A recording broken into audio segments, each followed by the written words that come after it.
Hello and welcome, everybody. So, my name is Steven, and this is the show where we bring together experts to break down some of the most fundamental topics in HR.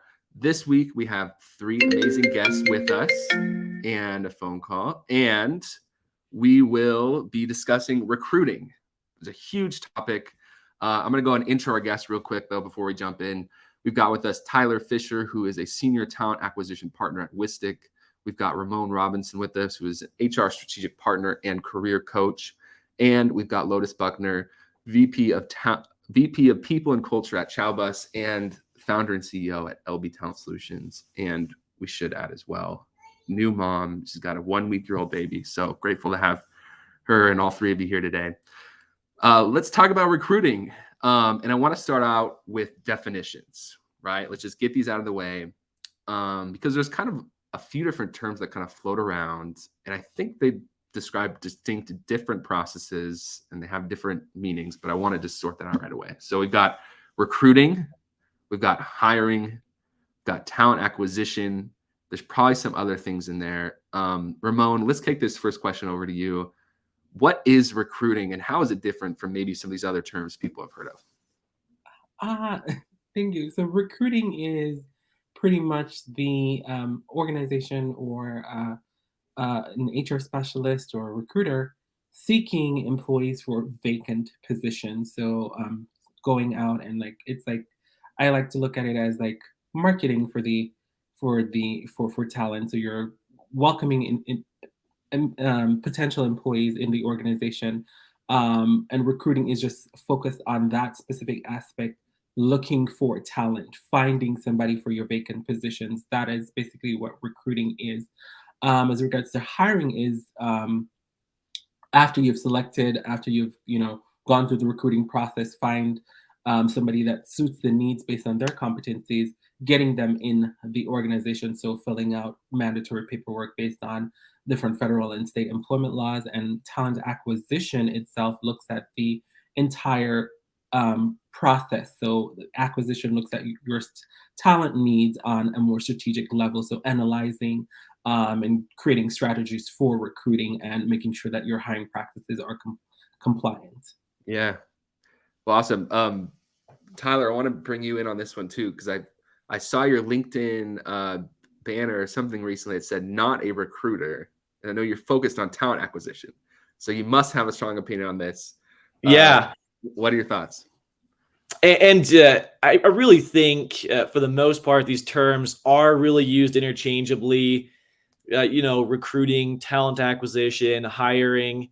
I guess if we're looking more technically at what would be the difference, I think talent acquisition focuses a little more on the ongoing strategy, where Ramon said it perfectly. Recruiting is filling job openings, it's filling vacancies, and it's a very transactional process, Yeah. which is an important process within an organization and one of the biggest challenges that organizations face today. So it's not to, I think, in any way diminish what a recruiter does or what recruiting is.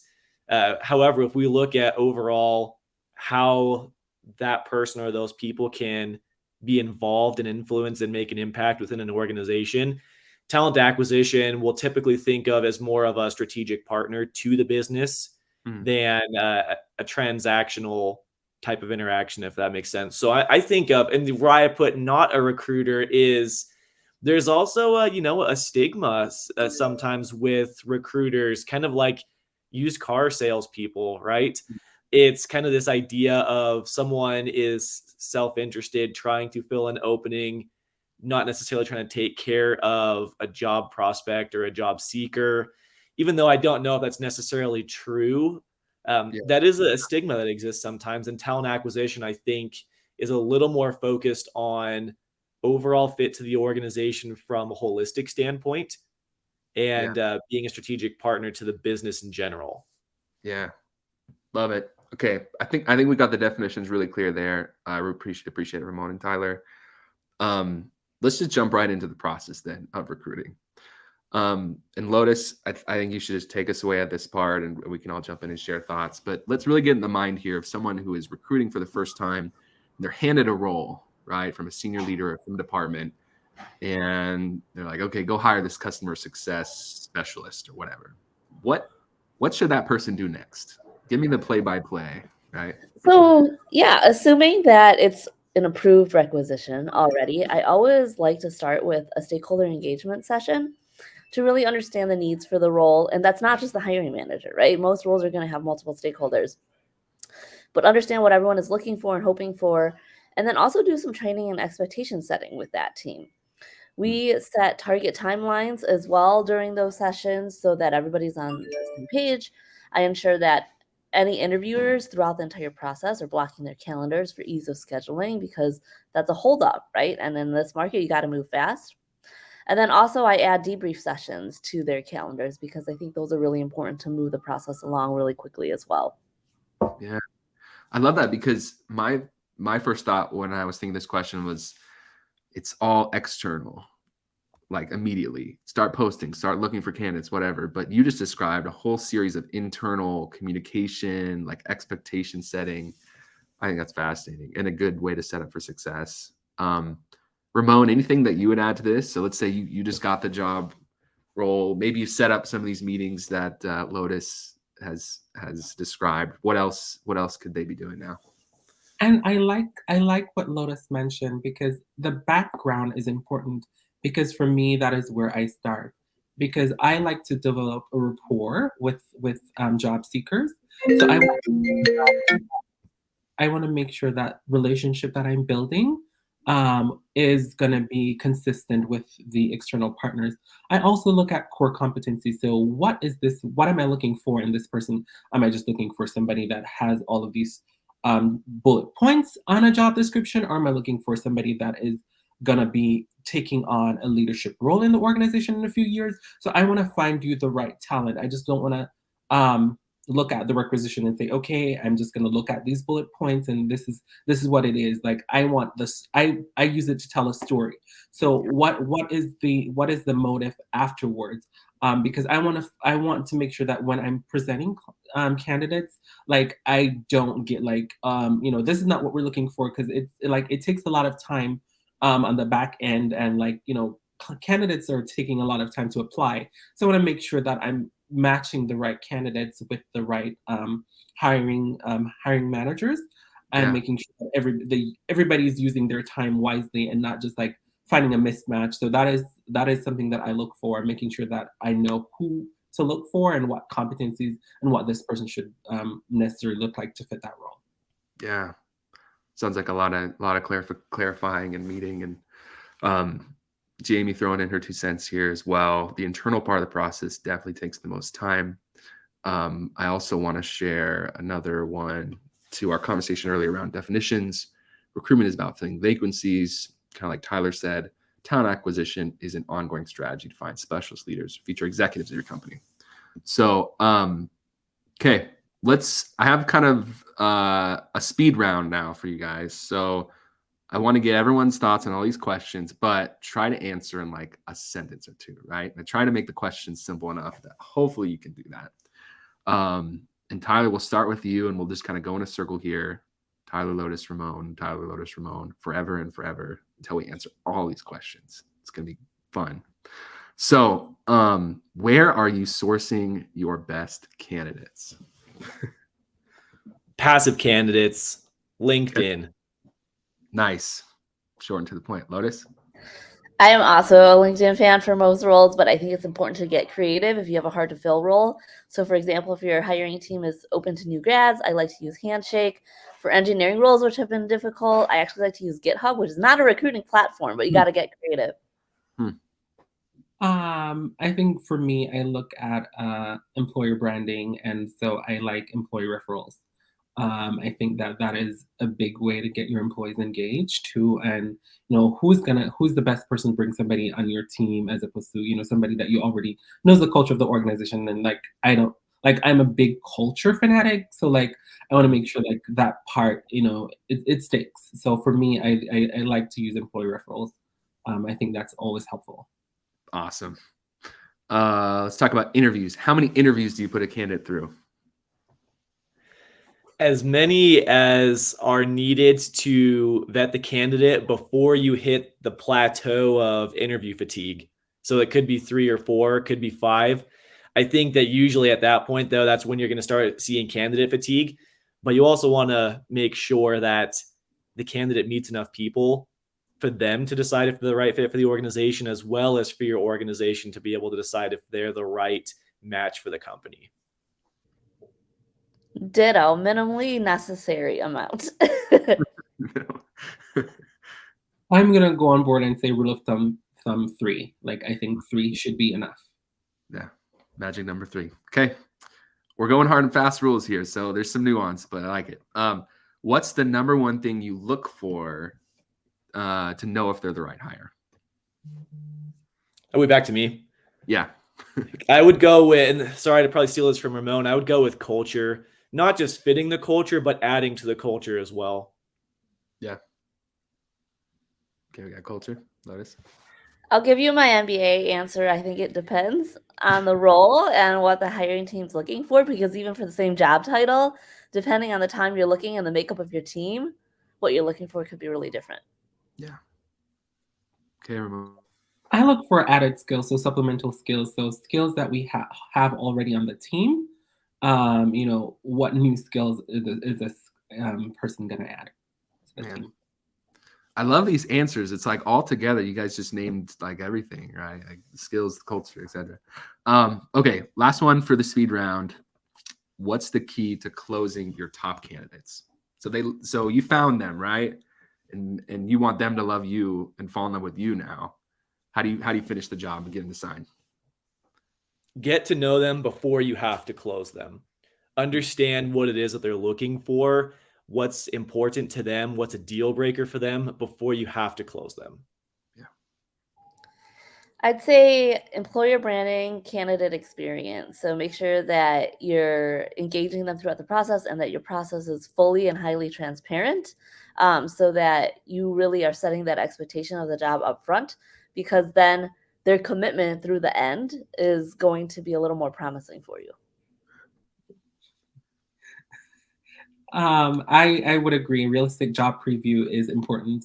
So letting them know what this job is, and try to see like their interest as well. So as I said before, building rapport, that is going to be important. You don't want it to seem like a transactional, like a transactional approach. You want to make it seem like it's a partnership. Building like a team, building with them, like even before they get on board. Like I always have this philosophy of treating all applicants or everybody that goes through the process as if they're already a member of the team, because that is going to be important.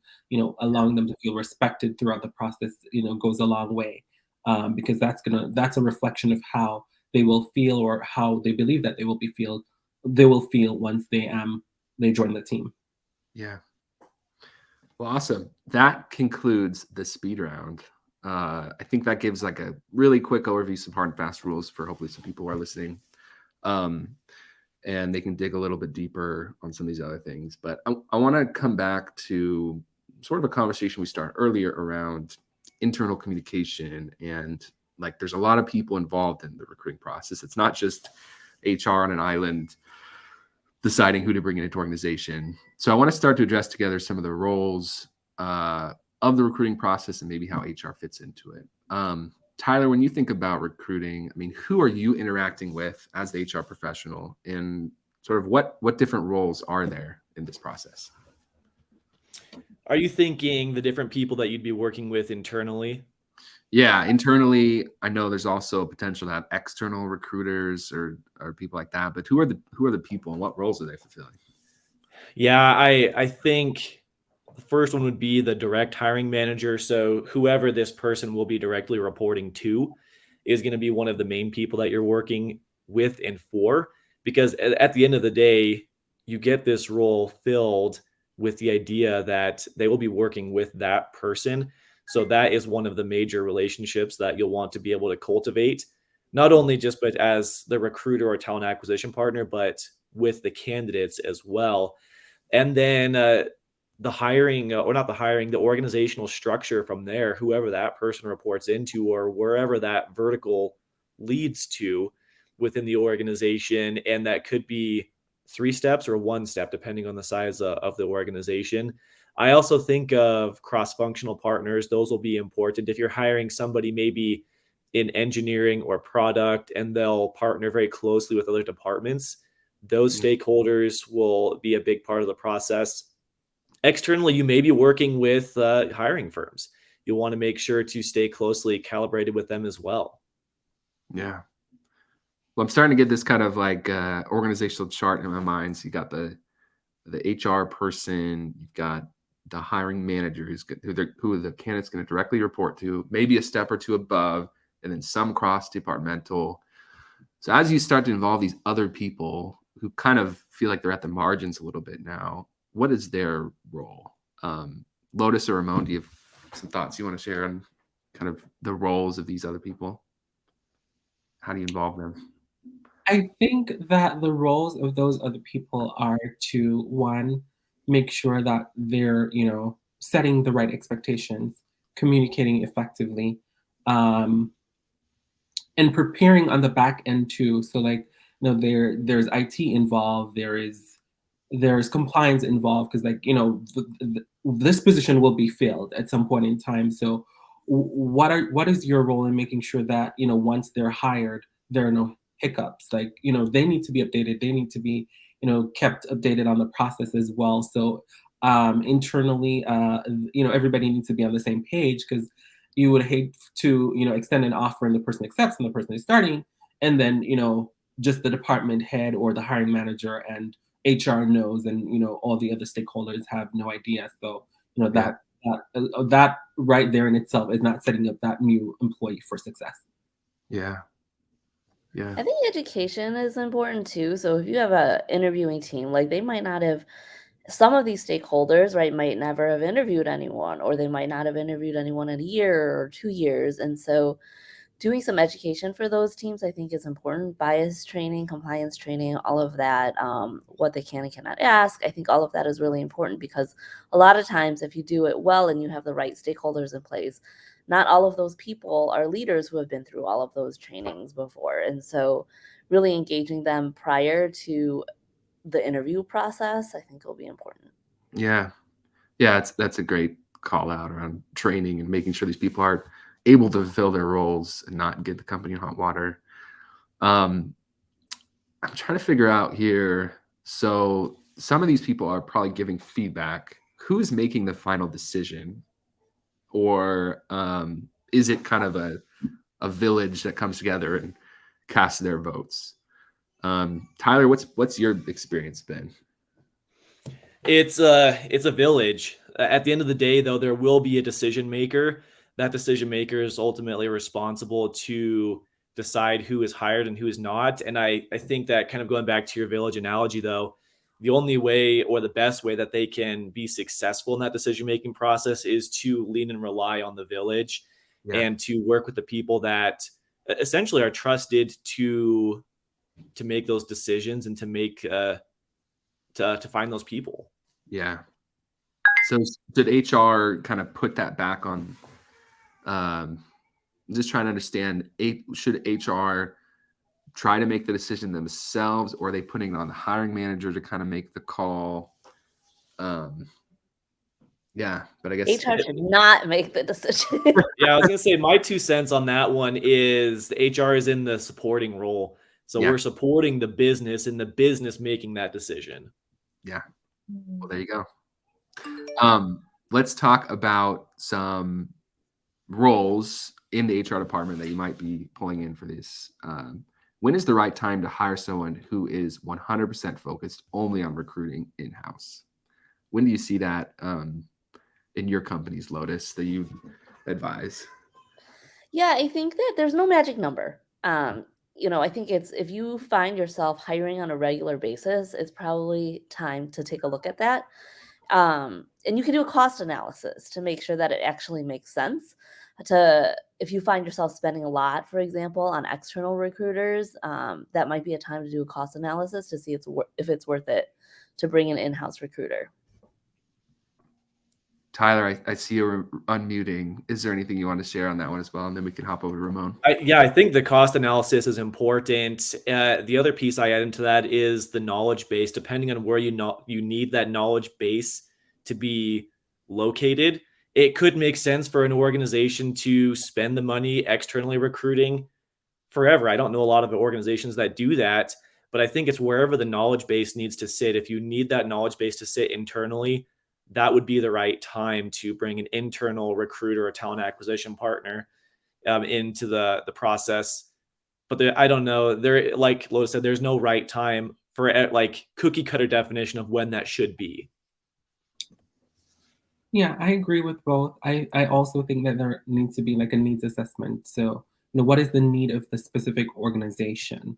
That is important. Is your organization focused on, because like if you're building, like if you're scaling, then that's gonna, take a lot of time to hire a lot of people. So like if you're scaling the business, of course, that makes sense. You need somebody internally to make sure that the business is scaled successfully based on your internal goals. So I think that is also the organizational needs is something that you would take into consideration when it's time to decide if you're going to hire an internal person to focus on recruiting. Love it. Love it. Good advice there. We only have a few minutes left, and I want to get to just a couple more questions. So we're going to move right along to a conversation on the current climate. So people are struggling to hire in a lot of industries. Hiring has been, I work at a company called Eddy, and we focus on hiring all day. We have like an ATS, right? And so we're talking to people constantly, and it's hard out there to find, especially for some small businesses who are trying to hire for jobs that aren't always super desirable, maybe. But I want to give each of you an opportunity to kind of share some advice for maybe the hiring person at a company who's struggling. They've had a job post out for months and no good candidates are coming through. What do you think they're doing wrong, or how should they reassess their approach? Maybe Ramon, we could start with you and then sort of work backwards to Lotus and then Tyler. What would you guys do if you were in their shoes? I would say get creative. I don't look at job titles. I look at competencies. So knowledge can be transferred. So if you're looking for a specific position, somebody else in a different industry or with a different job title over the years, and I will use an example. For example, you're looking for an employee relations manager, but you find a lot of employee specialists don't have the skills, but you may see a few HR generalists applying. As an HR generalist, you're going to deal with a lot of employee relations.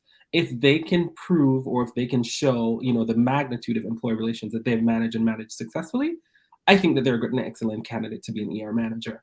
And so like, those are some of the things that you have to do. You have to get creative and, see what skills you're willing to be flexible on and not just look in a laser focused view. That's what I would say. Great point. Let's actually jump to Tyler first, because I know he might have to jump in a second. I was going to say communicate internally. The last place you want to be is, a role has been open for 3-4 months, like you had said, and all the hiring manager knows is that it's not filled. But what they don't know is you've talked to 300 people. Yeah. Right. And so it's a totally different situation depending on expectations and what the hiring manager and what the overall business knows. And so communicate internally is very, very important, especially for hard to fill roles. They need to be aware of the efforts that you're making, because then they can also bring in some of those creative suggestions of how exactly do we get creative or think outside the box. If you're able to bring to the team, I've messaged externally, however, 300 people again, right? I've talked to 100 people. Here's the process that I've gone through.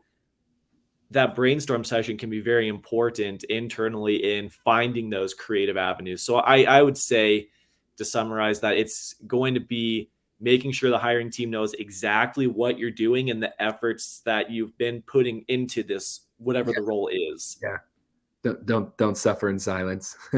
Yep. Yeah. Lotus, let's give you the final thought on this one. What advice do you have for those struggling people? I think that a root cause analysis is really important to understand why you might not be getting those candidates in. In my experience, a lot of times we're posting unrealistic requirements, and our hiring managers and our hiring teams have unrealistic expectations, right? And so, really understanding that. We also do candidate experience surveys. So, I think that's really important. You can gain a lot of feedback there to understand why the candidates that do come through, you're not able to kind of get through the pipeline Yeah. and through the process. So, it all could come down to your culture, your story, the pay and benefits, just really figuring out what the root cause is of why you're having such a hard time filling that role so that you can actually address it rather than making assumptions. Because I think sometimes our hiring teams make some assumptions about why something's hard to fill, right? Right now, a lot of them are blaming the market. And certainly that has a role to play in it, but I think there's a lot that you can do still in this market. I mean, we just had a bunch of roles that we filled that had 1,000 applicants. So Yeah. it's not that it's impossible. It's just Ramon mentioned being creative, and we can get creative if we understand what the problem really is. Yeah. Perfect. Okay.